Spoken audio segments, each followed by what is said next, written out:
We had been planning our beach vacation for months, and I couldn't wait to go. We had talked about getting married, and I was certain I was going to get my dream beach proposal. But things don't always go as planned. We left the next morning all packed and ready to go when I discovered I couldn't find my keys. I searched every bag, including David's green backpack, completely missing the little square box he had carefully hidden inside.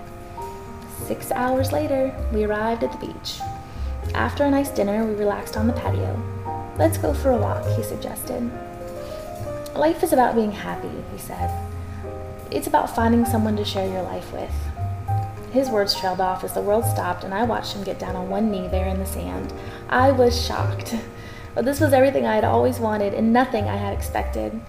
He breathed a sigh of relief and I smiled at the man I thought I had all figured out. For me, romance is sincere and simple.